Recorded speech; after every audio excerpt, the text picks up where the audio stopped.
Okay, so we're back, and there's been some pretty big improvements and updates on my vault.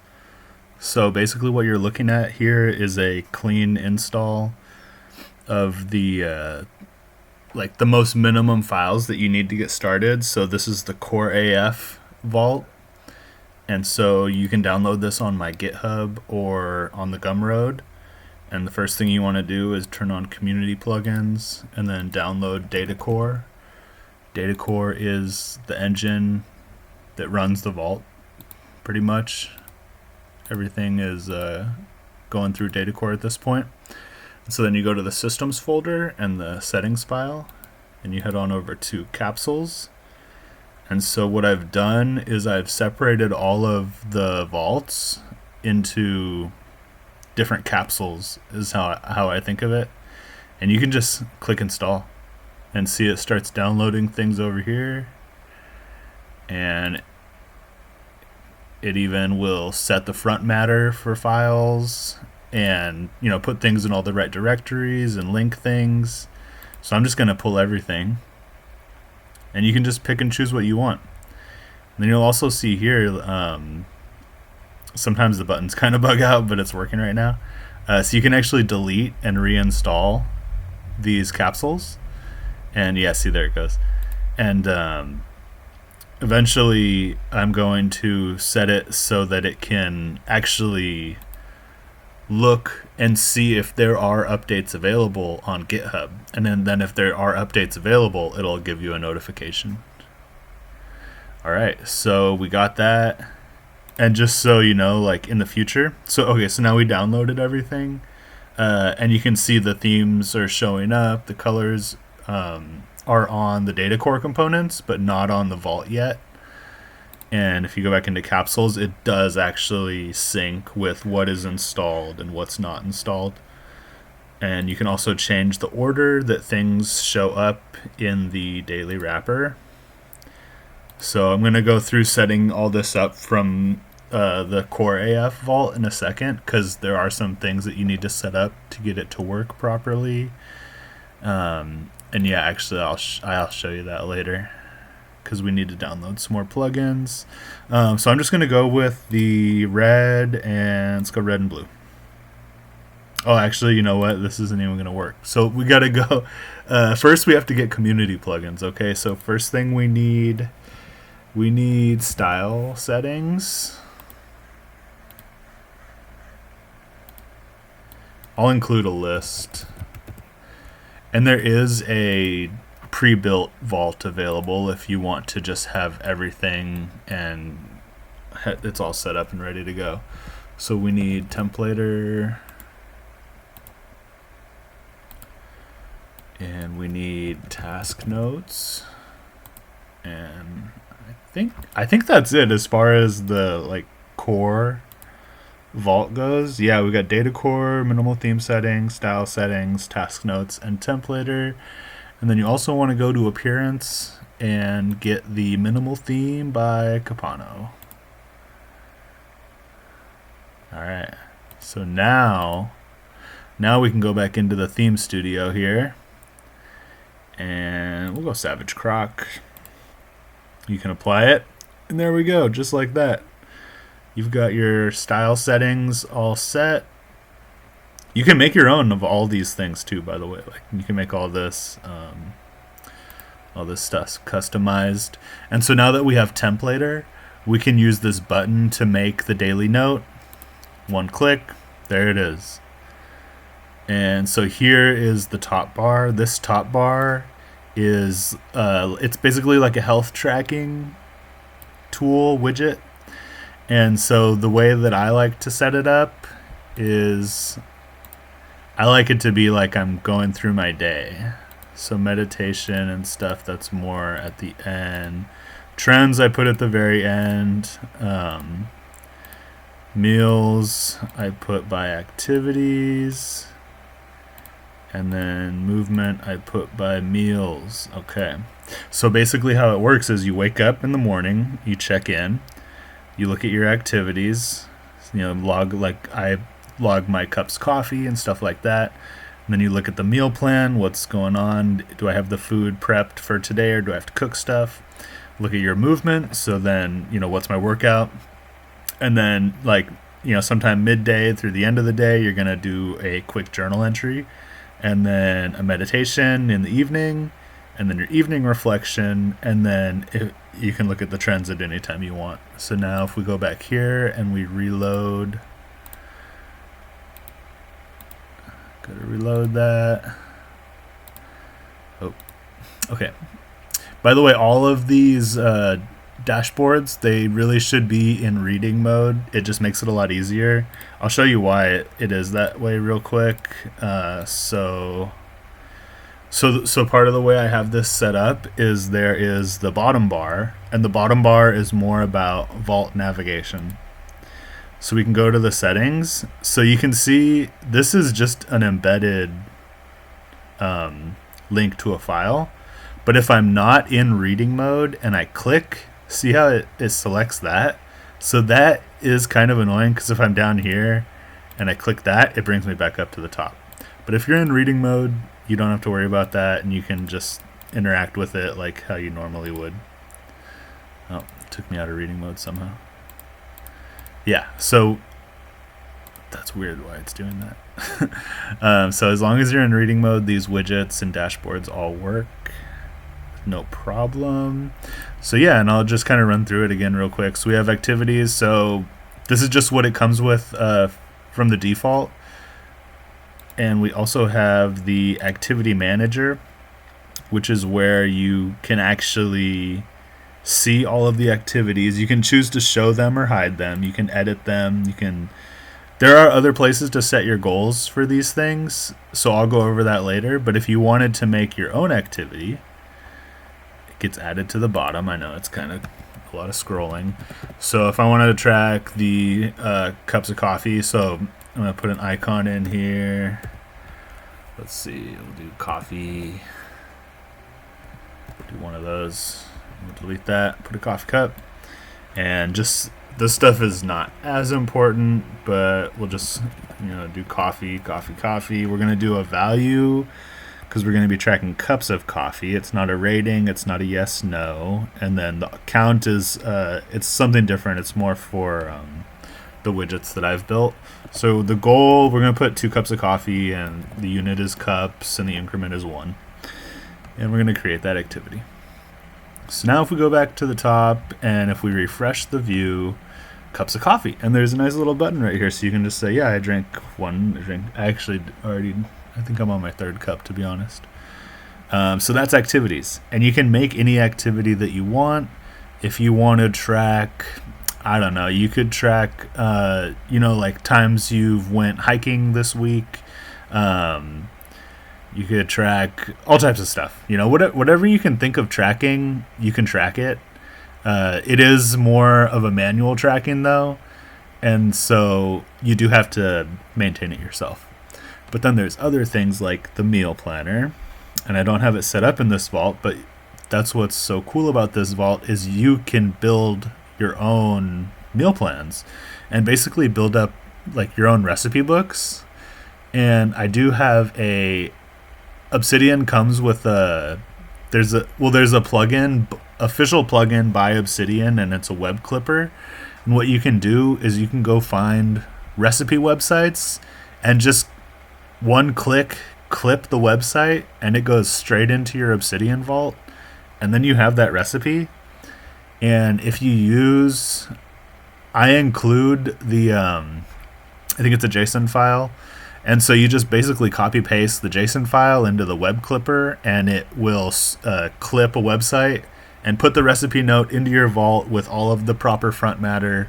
And then it connects everything, and it'll track protein, carbs, fat, and calories. And you can make your own meal plans, and you can make your own diets. And then you can schedule, what you want to eat for the week. And then there's also a shopping list. I should be showing you all this stuff. It's actually really cool. Got the meal planner here. Again, sorry I don't have the information prepped right here, but you can basically kind of get the idea that it's like when you start building up your recipes, this is a base view right here, you'll see all of your recipes, and then you put the recipes in where you want to have them, and then you can click generate and it'll make a shopping list. And you can also save and load meal plans, so you can make different types of weeks, like maybe this is a high protein week, maybe this is a low calorie week. And you can also set your goals right here for, you know, how much protein you want to get every day, how many carbs, calories, fat. So we're only doing macronutrients because micronutrients would just be way too intense to track everything. So same thing as meals, we have movement. And movement is basically any type of movement that you can think of. I mean, I call them exercises, but any exercise is just a file in your vault.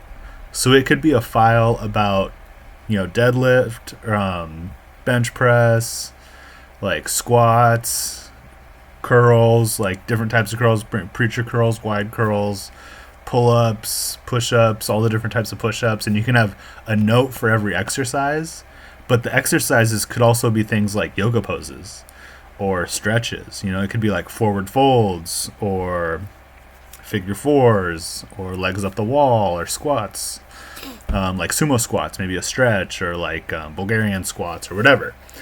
And so same way with the meals, as you build up your exercise library, you can go into the exercise planner and actually schedule your workouts.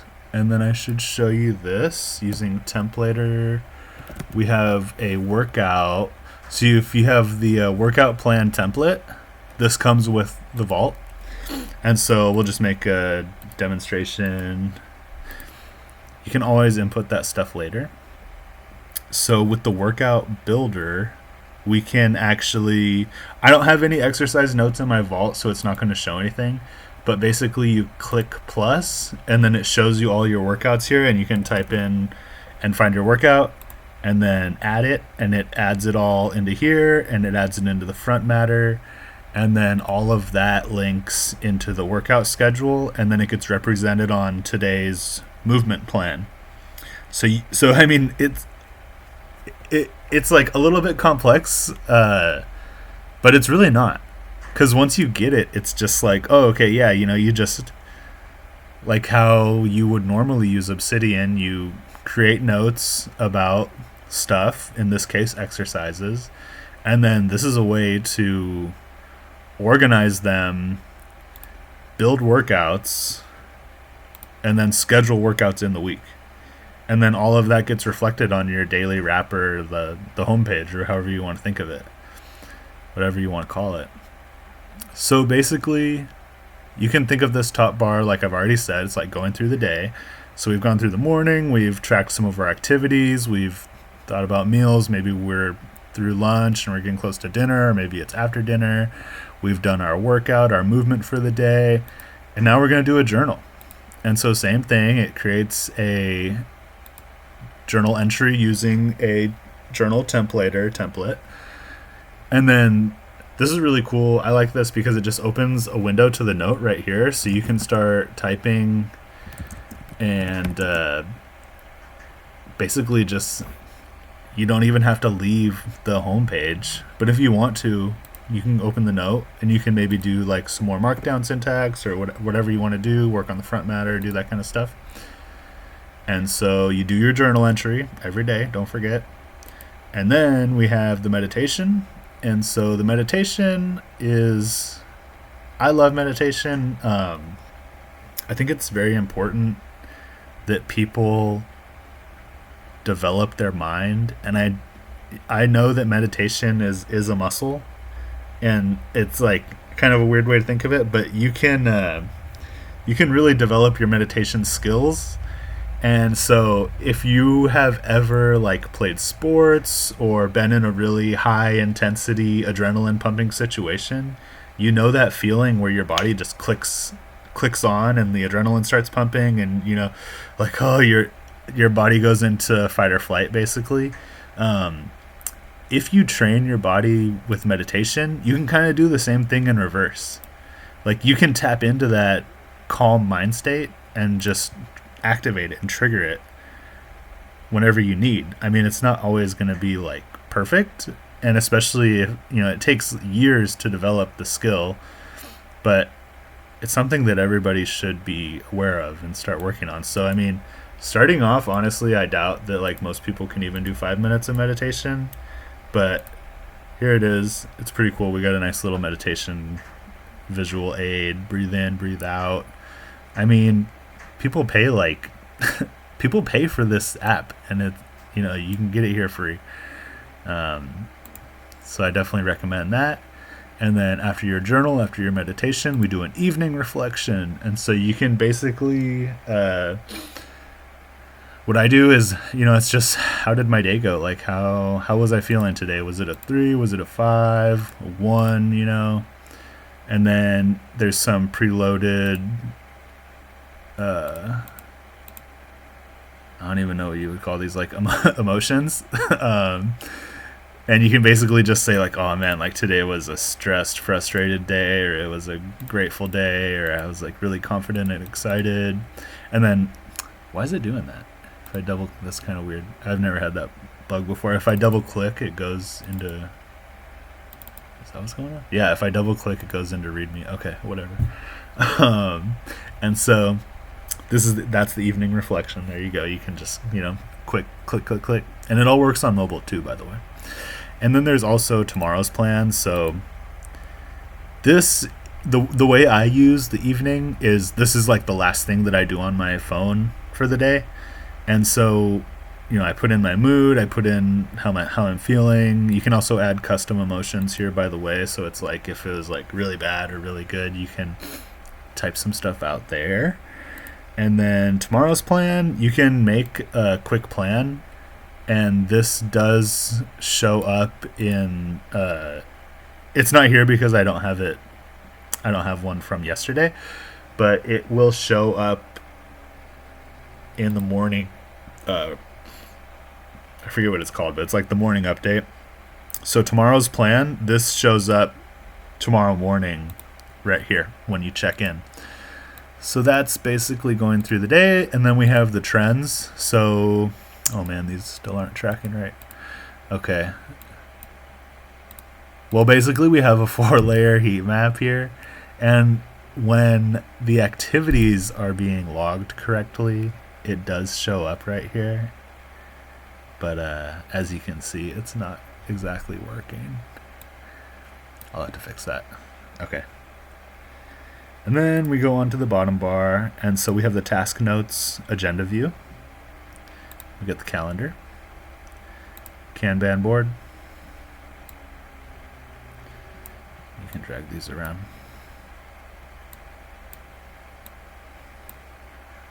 Working on it. And we can also view all. So you can manage your tasks right here. And we have knowledge. This is going to link eventually. This will be a setting that you can set your email. So you would set, I'm not sure if I can open an app through an Obsidian Datacore button. That would be kind of cool. But it's probably just going to link to a website. And then the wiki is going to link to the GitHub. And then the graph is just the graph view. So you can see that's how it starts. Okay, so there's knowledge, and then the system. So settings just opens Obsidian settings. That's really kind of useless. And then the Rice AF settings. This is kind of where you, as I showed you before, this is where you download the capsules, and then there will be a smart, like, it'll check for updates on the GitHub, and there will be like an update button in here.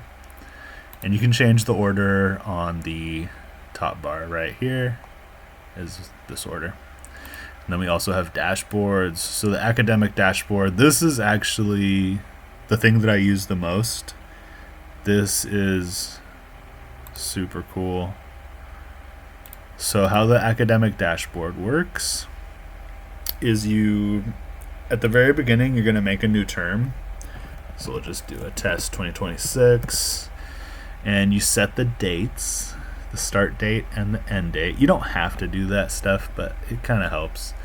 And then I gotta fix this, but So now that we have built that, and you can also, by the way, all of the embedded views, you can click on the heading and it'll open the note in its own window, own tab. Okay, so we made the term, and now we're going to make a new class. So this is for the test, and we'll just call it CSS2. We'll call it computer sci. You set the days, start time, instructor, all that stuff. You can go in and do it later, but I just like to do it at the start because it gets it out of the way. It's like nice and clean. So now this is a class. So this class actually gets its task notes recurrence defined by the term dates. So if your term goes from January 5th to, what was it, like March 19th or like April 16th or something like that, then this class will only recur between those dates. So that's why it's kind of nice to set up the term, because then in your calendar view, here, let's pull up the calendar real quick. I should do agenda view. I like that one. So I like to drag my agenda down here, and I kind of shrink that a little bit, and then we can go with the 3-day. So now all of the let's just go month. So all of the recurrence automatically gets set depending on what days of the week that you set for your class, as well as the dates that you set for your term. So it's pretty handy. I've been using it and it's been working for me. Let's see. Where? Oh, right here. Okay, so this is the class, and let's see, let's see, what's today? Oh dang, I got a lot of stuff going on today. Been testing it a lot. Okay, so today, 12 more. Let's see if 222 is in here. Hey, CS222. It's in there. You can click it and it opens up the note.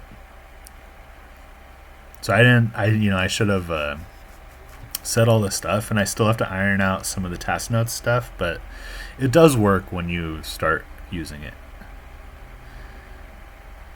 You got to get a little familiar with the system to learn how to use it. So here in the class we have navigation, we've got a dashboard. This just takes us back to the academic dashboard, which is nice for some quick navigation. You can see your other classes, you can see the assignments for this class, the exams and lectures for this class. You can update the front matter through this. You can see, if you want to take it to this level, you can actually put the grades of your assignments in here and keep track of your GPA. You can add new assignments that automatically get linked to the class. And, obviously then you would do the assignment in Obsidian. And then this is a little bit of a bug, but you basically just have to reload it. After the first time, it links to the class, and then in the top dashboard or the top bar, you can go straight back to the class. So it helps with navigating the vault, especially on mobile. It's really, really handy on mobile. That's where it really shines for me. I should do a mobile showcase. So yeah, same thing. Oh, this one works. Oh, that's right. Okay, so you can make exam, project. These are all these are all the assignment, exam, project. These are all just the coursework template, and then the lecture notes template is a little bit different, but it's basically the same. Yeah, class not linked. Okay, so now you can see we actually have those files that I just made just by clicking on the buttons. They get linked in the views, so it's pretty cool. It's pretty handy, especially if you're on mobile. It makes doing this stuff a lot easier, because anybody who's used Obsidian in mobile knows that it's not that great. I mean, it's cool, but when I use this system, it feels so much more functional. And same thing, these actually should be in read-only mode. When you're interacting with the dashboards, it just makes it a little bit smoother. So yeah, so that's the class, and we'll go back to the daily wrapper. So we're going through the dashboards. So we already looked at the activity manager, and yeah, so this is how you can show, hide, edit, create new, delete, and those all show up in the activities here, depending if they're shown or hidden. Obviously, you can change the water and stuff. And then we have the, where are we? What did I click on? Oh, the component showcase. Okay, this is more for people like interested in coding their own stuff, because all of these global components are usable in the same way that you would make a Dataview or metabind dashboard. It's just Datacore. I mean, this is just the updated version of Dataview. This is not, I don't know, like anyone can use this stuff. This is just kind of the future of Obsidian. That's how I feel. It's super cool. Like, you're able to just get really nice, clean looking UI into your Obsidian vault now. And you can really do so much. It's so nice. And Datacore is super fast, guys. Like, I've shown it a few times where I think this vault has about 1,500 files, or my personal vault has about 1,500 files. Takes like, on mobile, it takes like less than 5 seconds to load the initial loading, and then after the initial loading, that's it. And everything is super snappy. So, okay, daily wrapper, that's where we're already at. Network text, that's actually, I should remove that. And then the theme dashboard, this is where you're going to make your own themes. And I've already showcased this. I love this. This is so fun. You can add GIFs into basically everything. Categories, this is the Capano category vault system. I really like his category system because it's just easy to use, easy to understand. It's 3 files. There's a category.md, there's a category template.md, and then there is a category.base, and that's it. And you can make your own categories. You can use his categories or my categories, and it's literally just this simple. And so you can navigate all of your categories right here in the vault. It just embeds the view below the daily wrapper. And so as you build your vault out, you're going to be able to look at all your categories really quick right here. And then we got the planners, and we already looked at these. Got the exercise and the meal planner. So yeah, that is the updated vault. Really the biggest thing is the settings. And the capsules. So I think this is so cool because I do have a lot of ideas for this in the future, and one of my ideas is to be able to deliver packs of curated content directly into your vault. So things like recipe books, diet plans, meal plans, exercise libraries, workout plans, classes. You can have a capsule for a curriculum, and so maybe you want to share your curriculum with somebody. You can just offer it as a capsule, and they can just download it and put it into their vault. So yeah, that's it. Those are the updates for now. Thanks, guys.